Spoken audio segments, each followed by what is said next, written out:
And welcome to Hannity. And tonight, the Democratic Party's rising star is now becoming a national embarrassment in real time.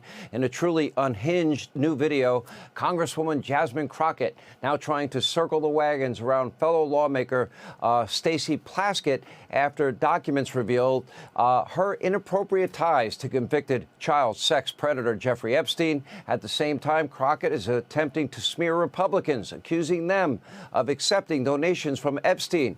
But what Crockett fails to realize is that Jeffrey Epstein is a pretty common name. In just a minute, we're going to introduce you to the man who made those campaign contributions, Dr. Jeffrey Epstein. He donated to Lee Zeldin. He's a real neurosurgeon from Long Island, New York.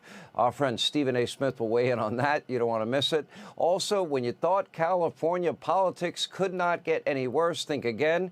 Well, Congressman, Mr. Fang Fang now wants to be Governor Fang Fang. And later, we'll preview a wild new documentary detailing the 80-year global cover-up of UFO secrets. But we do begin this Friday night with a frightening sight, a devout communist inside the Oval Office. You don't see this every day, behind the resolute desk on the very same day that the U.S. Congress voted to condemn socialism. Now, thankfully, he was standing beside President Trump.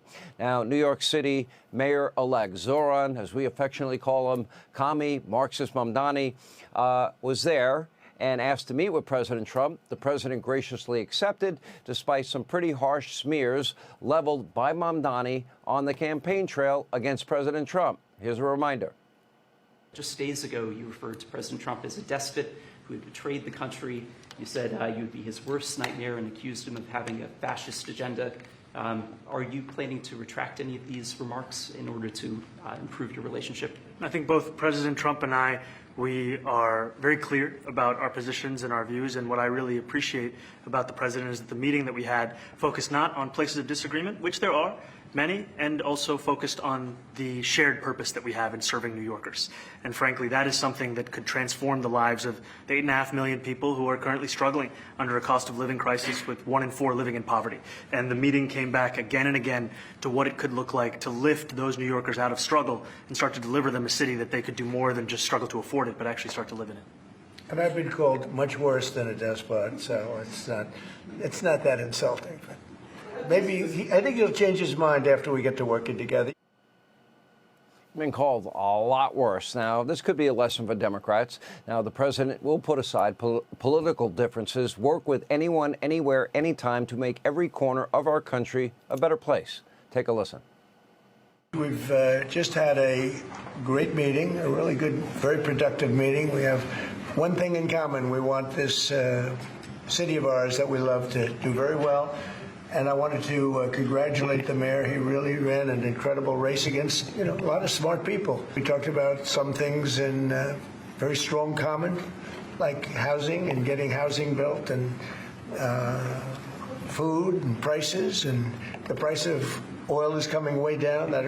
Anything I do is going to be good for New York. If I can get prices down, it's good for New York. And we've got them down, way down from last year. I just want to congratulate. I think you're going to have, hopefully, a really great mayor. The better he does, the happier I am, I will say. There's no difference in party. There's no difference in anything. And we're going to be helping him to make everybody's dream come true, having a strong and very safe New York. And congratulations, Mr. Mayor. Thank you, Mr. President. Thank you. I appreciate it. Now, ultimately, this video of Mamdani and Trump in the Oval Office getting along, having a productive meeting is really only horrifying for Democrats. Where's the guy that was on the campaign trail saying he's going to beat Donald Trump's worst nightmare? Now, their far-left hero is shaking hands with the guy they called a fascist and a Nazi and a racist. That's got to be very confusing for them. But maybe, just maybe, this will help some on the left emerge from their anti-Trump psychosis, come back to reality. I am not holding my breath. Let me make a prediction. Over time, they will clash. They will clash heavily, and Donald Trump will win.